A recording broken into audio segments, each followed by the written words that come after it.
falando no Putin, né, o governo da Rússia, ele hoje anunciou uma lista de países considerados hostis por terem aprovado essas sanções após a invasão da Ucrânia, né? Esse documento inclui Estados Unidos, todos os países da União Europeia. O Brasil não foi incluído na lista. Vou lembrar que o presidente Bolsonaro visitou o Putin na semana anterior à guerra, tem pregado a neutralidade, como eu disse há pouco, nesse conflito. E agora, o que acontece a partir daqui e a importância de uma posição do Brasil, se você concorda com o posicionamento adotado pelo Itamaraty até aqui, quer dizer, lá na ONU houve uma condenação da Rússia, mas o presidente Jair Bolsonaro tem evitado dar posições muito contundentes, pelo menos publicamente, sobre esse assunto, né?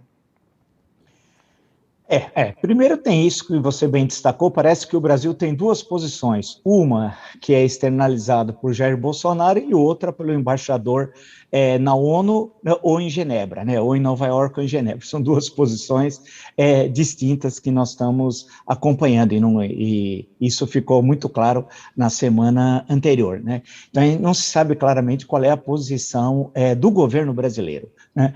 Por outro lado, a questão de estar ou não nessa lista agora, nessa conjuntura, não me parece algo relevante.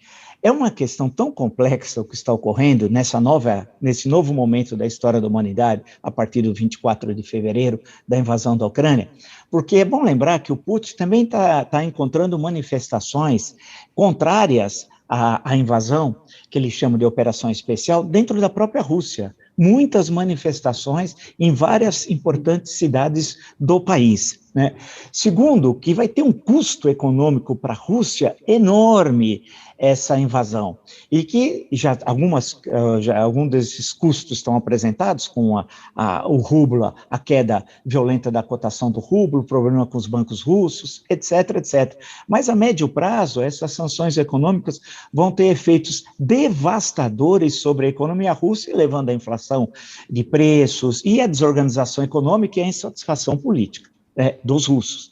Então, ele fez uma jogada muito ousada e não pensou na resistência que poderia encontrar por parte da Ucrânia, e está encontrando, por parte do presidente Zelensky, está encontrando, por parte das nações ocidentais, está encontrando, no caso das nações ocidentais, pelas sanções econômicas. E o isolamento da Rússia, né? Efetivamente, a China, quando assinou aquele documento, que eu nunca entendi a expressão amizade sem limites, amizade tudo bem, você assina, agora sem limites é você dar uma corda a alguém, e a China conhece muito bem a Rússia, inclusive com conflitos fronteiriços, 1969, por exemplo, inúmeras divergências no campo político e ideológico após a morte de Stalin, né, e após o 20º Congresso do Partido Comunista da União Soviética, foi em 1956, né, depois o rompimento do mundo comunista, no início dos anos 1960, depois o conflito militar em 1969, e divergências estratégicas, porque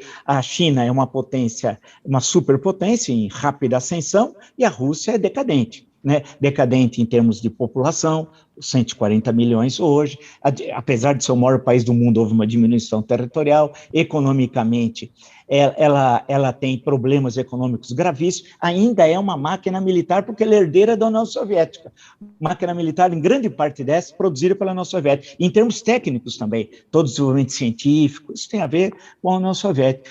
Sendo assim, o Putin fez uma jogada e perdeu. Até o momento ele está sendo derrotado. Agora, o desespero de um derrotado pode gerar um número exponencial, um crescimento exponencial no número de mortes. Por exemplo, imagine um bombardeio de Kiev, a capital ucraniana. O que pode acontecer? Né? A tendência, pelo que ele disse ao presidente francês, inclusive há dias atrás, e eu falei anteriormente, é que ele só negocia quando ocupar toda a Ucrânia, haver a rendição, pressupõe-se por ocupação de todo o território, a maior parte dele, né? E com a renúncia e a retirada do presidente Zelensky, o que até o momento isso é inimaginável, até o momento, ou seja, seria uma submissão da Ucrânia à Rússia. Isso não deve ocorrer. Claro que no jogo você aposta o mais alto para depois chegar a uma posição intermediária. A grande questão é que nós estamos tendo um custo humanitário terrível, fantástico, tenebroso que nós estamos assistindo. A imagem da Rússia, se já era ruim, agora é pior ainda, e em termos econômicos, lançou um sinal de alerta a muitos países da Europa Central e Ocidental sobre a necessidade de matérias-primas russas, se não é possível obtê-las ou substituí-las por outros fornecedores. A questão do gás é uma delas, mas não é a única.